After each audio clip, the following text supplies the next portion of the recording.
Hello everyone, स्वागत है आपका। आज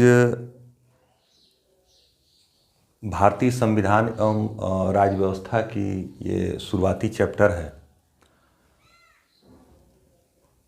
हम जिस चैप्टर के बारे में आज बात करेंगे वो है संविधान सभा, संविधान निर्माण की प्रक्रिया। अमूमन यहाँ से कुछ तथ्यात्मक प्रश्न आया करते हैं।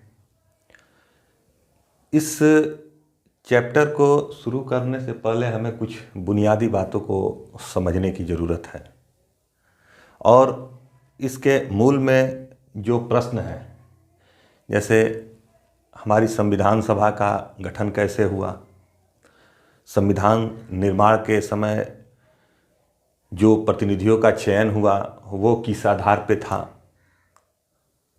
संविधान सभा की कार्यप्रणाली कैसी थी, इन तमाम बातों को हम लोग इस चैप्टर के अंतर्गत देखेंगे। आइए देखते हैं। ये संविधान सभा, संविधान सभा से हमारा मतलब ये है कि ये वो सभा थी जिसने संविधान को निर्मित किया, संविधान को बनाया। प्रश्न उठता है कि ये संविधान है क्या? संविधान एक उस दस्तावेज की तरह है। ये अगर हम भारतीय संविधान की बात करें तो ये एक लिखित दस्तावेज के रूप में है जिसमें कुछ बुनियादी नियम हैं। इन बुनियादी नियमों का पालन नागरिक और सरकार दोनों ही इसका पालन करते हैं। इसकी स्थिति सर्वोच्च होती है।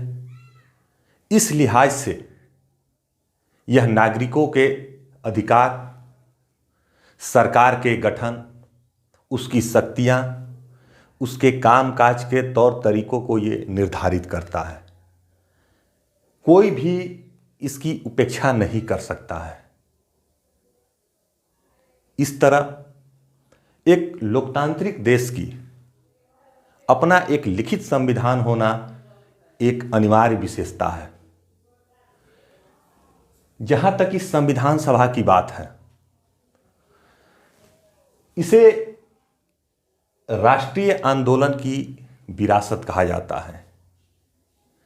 जो गठन था संविधान सभा की या जो भी व्यवस्थाएं इसके अंतर्गत थी वो राष्ट्रीय आंदोलन के विकास क्रम से जुड़ी हुई हैं। हमारी संविधान सभा इतनी विविधतापूर्ण थी। ये विविधता एक वैचारिक विविधता थी जिसमें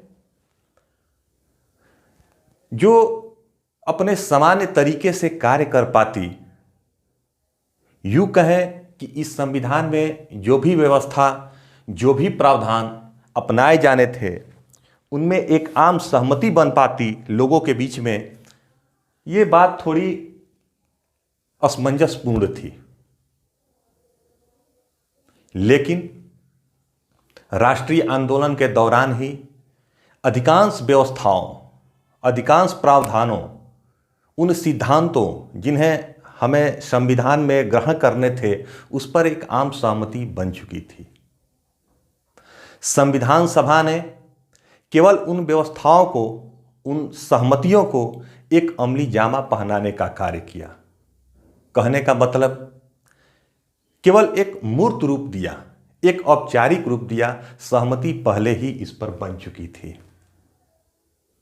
यदि हम इसके ऐतिहासिक परिप्रेक्ष्य पे थोड़ा सा नज़र डालें कि भारतीयों द्वारा जो मांग की गई संविधान सभा की शुरुआत कहाँ से होती है, तो बीज रूप लक्षण कहीं ना कहीं प्रारंभ से ही दिखना शुरू हो जाते हैं। 1919 के भारत सरकार अधिनियम आया, लेकिन जहाँ से ये चीज़ें थोड़ी स्पष्ट होना शुरू होती हैं वो है स्वराज पार्टी के द्वारा। इस स्वराज पार्टी द्वारा संविधान सभा की मांग का सर्वप्रथम विचार प्रस्तुत किया गया। कहने का मतलब ये है कि भारतीयों की ओर से मांग किए जाने का, संविधान सभा की, संविधान निर्मित किए जाने की मांग किए जाने का यह पहला अवसर जो था वो स्वराज पार्टी की ओर से था। जैसा कि आप जानते हैं, स्वराज दल के संस्थापक सदस्य रहे मोतीलाल नेहरू के उस प्रसिद्ध प्रस्ताव को केंद्रीय विधानमंडल द्वारा समर्थन किया जाना पहली ऐतिहासिक घटना थी, जिसमें उन्होंने इस बात को रखा कि भारत का जो संविधान है वो भारतीयों के द्वारा निर्मित किया जाए। वहीं हम यदि कानूनी रूप से, आधिकारिक रूप से बात करें, जहां से सरकार का समर्थन, उसकी स्वीकृति मिलती है, वो था 1940 का अगस्त प्रस्ताव। अपने इस अगस्त प्रस्ताव में ब्रिटिश सरकार ने इस मांग को अपनी स्वीकृति दी। जैसा कि आप जानते हैं, द्वितीय विश्व युद्ध की जो परिस्थितियां थी वो ब्रिटिश सरकार के साथ ही साथ भारतीयों के लिए भी एक अवसर मुहैया कराया, जहां ब्रिटिश सरकार को इस समय भारतीयों के लिए उनकी संवैधानिक समस्या का हल निकालने को बाध्य किया। वही भारतीयों के लिए ये एक अवसर के रूप में था। कांग्रेस की ओर से पंडित जवाहरलाल नेहरू के द्वारा इस आशय हेतु एक प्रस्ताव रखा गया, जिसमें भारत का संविधान वयस्क मताधिकार के आधार पर बिना किसी बाह्य हस्तक्षेप के निर्मित किया जाना चाहिए। इस प्रस्ताव की सैद्धांतिक स्वीकृति ब्रिटिश सरकार ने अपने 1940 के अगस्त प्रस्ताव में दिया। इस तरह भारतीयों की ओर से संविधान सभा की एक आधिकारिक ब्रिटिश सरकार की ओर से ये पुष्टि होती है। समय के साथ ब्रिटिश सरकार ने इस अगस्त प्रस्ताव में कुछ संशोधन किए और कुछ परिमार्जन के साथ क्रिप्स मिशन को 1942 में भारत भेजा, जिनके प्रस्तावों को युद्ध के पश्चात स्वीकार किए जाने थे। लेकिन क्रिप्स के सुझाए प्रस्तावों को, जैसा कि आप जानते हैं, कि भारतीयों के द्वारा विरोध किया गया। लीग, कांग्रेस किसी ने नहीं माना। लीग ने अपनी सांप्रदायिक मांगों को सामने रखा, जिसमें पृथक स्वतंत्र राज्य की स्थापना की बात किया, पृथक संविधान सभा की बात किया। इस तरह कहीं ना कहीं क्रिप्स मिशन इस संबंध में असफल रहा और अंततः ब्रिटिश मंत्रिमंडल की एक समिति कैबिनेट मिशन को, जो 1946 में भारत आया था, उसको भारत भेजा गया। यद्यपि कैबिनेट मिशन द्वारा लीग की जो सांप्रदायिक मांगें थीं उसको अस्वीकार कर दिया गया। उसने भी पृथक संविधान और पृथक स्वतंत्र राज्य क्षेत्र को नहीं माना। लेकिन जो संविधान निर्माण की इसने रूपरेखा रखी, वो कहीं ना कहीं लीग के दावे को कुछ बल दिया, उसे कुछ समर्थन मिला। इस तरह इस कैबिनेट मिशन की संस्तुतियां जो भी थे, वो कहीं ना कहीं भारतीय संविधान सभा के और संविधान निर्माण के गठन का आधार बना। आइए हम देखते हैं कि कैबिनेट मिशन की क्या संस्तुतियां रहीं, वे कौन से आधार रहे जिन पे संविधान सभा का गठन हुआ और संविधान निर्मित हुआ। आइए देखते हैं। कैबिनेट मिशन ने जो भी प्रारूप रखे, जो भी प्रस्ताव अपनी योजना रखे, उसी के अनुरूप संविधान सभा का गठन हुआ था। संविधान सभा के लिए जो प्रतिनिधियों का चयन हुआ, जिन प्रतिनिधियों ने संविधान सभा को गठन किया, उनका जो चयन था वो अप्रत्यक्ष चुनाव के रूप में हुआ था। चुनाव इनका अप्रत्यक्ष था। अप्रत्यक्ष से मतलब ये था कि प्रांतीय विधान सभाएं जो थी, उन्हीं के प्रतिनिधियों द्वारा इनका चयन किया गया। जनता ने प्रत्यक्ष रूप से भाग नहीं लिया। जनता ने इन विधानसभा या व्यवस्थापिका सदस्यों का चुनाव किया और इन सदस्यों ने संविधान सभा का गठन किया। चुनाव अप्रत्यक्ष था, प्रत्यक्ष नहीं था। जो वयस्क मताधिकार था वो सार्वभौम नहीं था, यूनिवर्सल नहीं था, सबके लिए नहीं था। फिर भी इस संविधान सभा को ज़्यादा से ज़्यादा प्रतिनिधि परक बनाने का प्रयास किया गया ताकि समस्त भौगोलिक क्षेत्रों का उचित प्रतिनिधित्व हो सके। यद्यपि यह जो प्रतिनिधित्व था वह आंशिक ही था, पूर्णतः नहीं था। फिर भी इस संविधान सभा में सभी वर्ग, धर्म, जाति, पेशे से संबंधित लोगों का उचित प्रतिनिधित्व था। यदि राजनीतिक दलों की हम बात करें तो इसमें कांग्रेस का वर्चस्व था। लगभग 82% सीटें कांग्रेस के ही अधिकार में थी, लेकिन कांग्रेस स्वयं एक वैचारिक विविधताओं से भरी हुई पार्टी थी। फिर भी सब मिला जुलाकर सबका इसमें उचित प्रतिनिधित्व का ख्याल रखा गया। संविधान सभा के लिए जुलाई 1946 में चुनाव हुए। चुनाव सांप्रदायिक आधार पर हुआ और इसमें पृथक निर्वाचन पद्धति का प्रयोग किया गया। चुनाव के सांप्रदायिक होने का यह मतलब था जिस संप्रदाय की सीट है वही अपने प्रतिनिधियों का चयन करेंगे। प्रत्येक प्रांत की सीटों को 3 प्रमुख समुदायों में मुस्लिम, सिख और साधारण इनमें विभाजित कर दिया गया और इन समुदाय के सदस्यों ने अपने प्रतिनिधियों का चयन किया। प्रतिनिधियों के चयन में समानुपातिक प्रतिनिधित्व एवं एकल संक्रमणी मत पद्धति PR विद STV सिस्टम, इस मत पद्धति का प्रयोग किया। जैसा कि आप जानते हैं, राष्ट्रपति के चुनाव में, राज्यसभा सदस्यों के चुनाव में इस प्रणाली का, इस मत पद्धति का प्रयोग किया जाता है। वस्तुतः यह जो मत पद्धति है यह बहुसदस्यीय निर्वाचन क्षेत्रों के लिए होता है, लेकिन हमारे यहाँ एक सदस्यीय निर्वाचन क्षेत्र है। अतः एक वैकल्पिक व्यवस्था यह उपलब्ध कराता है जिसमें द्वितीय वरीयता क्रम को पहले वरीयता क्रम में हस्तांतरित ट्रांसफर कर दिया जाता है। एनीवे, अब हम थोड़ी सी इस चुनाव के थोड़ा इसके स्वरूप पे बात करते हैं, प्रतिनिधित्व के स्वरूप की बात करते हैं। ब्रिटिश सरकार की जो भौगोलिक प्रशासनिक क्षेत्र था 2 तरह के थे। कुछ प्रांत थे वो ब्रिटिश सरकार के प्रत्यक्ष नियंत्रण में थे, कुछ देसी रियासतें थी। इनकी जनसंख्या के आधार पर इनको सीटें निर्धारित की गई।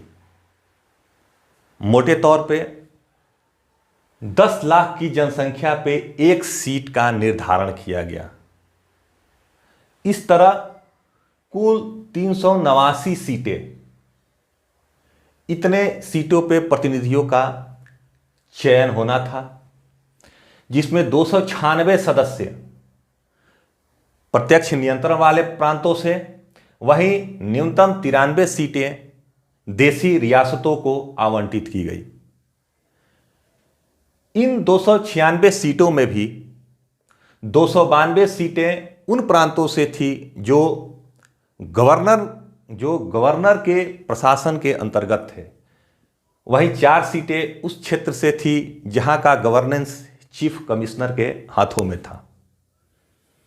जो देसी रियासतें थी, जो इनके 93 जो प्रतिनिधि थे, इनके जो चयन था, जो चयन की इनकी विधि थी, वो परामर्श से, इनके आपसी परामर्श से तय की गई। घटनाएं आगे बढ़ती हैं। यहाँ पे कुछ तिथियां हैं जो परीक्षा की दृष्टि से काफ़ी महत्वपूर्ण हैं। हम इन पे एक एक कर ध्यान देते हैं। 9 दिसंबर को संविधान सभा की कार्यवाही प्रारंभ होती है, बैठक प्रारंभ होती है। प्रथम बैठक का आयोजन होता है। डॉक्टर सच्चिदानंद सिन्हा संविधान सभा के वरिष्ठ सदस्य थे, जिन्हें सभा का अस्थायी अध्यक्ष, टेम्पोररी चेयरमैन बनाया जाता है। लेकिन यहां ध्यान देने की बात है कि लीग के जो सदस्य थे उन्होंने बैठक का बहिष्कार किया।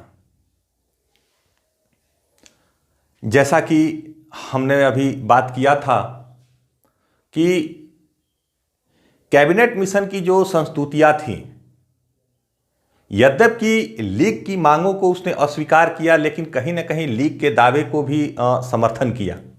जैसा कि हमने बात किया कि कैबिनेट की संस्तुतियों से लीग के दावे को बल मिला, लेकिन इस संविधान सभा के निर्वाचन में लीग ने भाग तो लिया, उसके प्रतिनिधियों का चयन भी हुआ, लेकिन संविधान सभा की कार्यवाहियों में उसने भाग नहीं लिया और अपनी सांप्रदायिक मांगों को दोहराता रहा। इस कारणों से जो संविधान सभा की प्रथम बैठक थी उसमें लीग के सदस्य अनुपस्थित हो गए। केवल 211 सदस्यों ने ही उस कार्यवाही में भाग लिया। आगे देखते हैं। 2 दिनों पश्चात 11 दिसंबर 1946 को डॉक्टर राजेंद्र प्रसाद को संविधान सभा का अस्थायी अध्यक्ष बनाया जाता है। पुनः 13 दिसंबर को पंडित जवाहरलाल नेहरू अपने प्रसिद्ध उद्देश्य प्रस्ताव को संविधान सभा में रखते हैं और इसी के साथ सभा की कार्रवाई प्रारंभ होती है। यह जो उद्देश्य प्रस्ताव जिसे 13 दिसंबर को इन्होंने रखा था, 22 जनवरी 1947 को सभा द्वारा सर्वसम्मति से ये पारित हो गया। ये जो उद्देश्य प्रस्ताव था,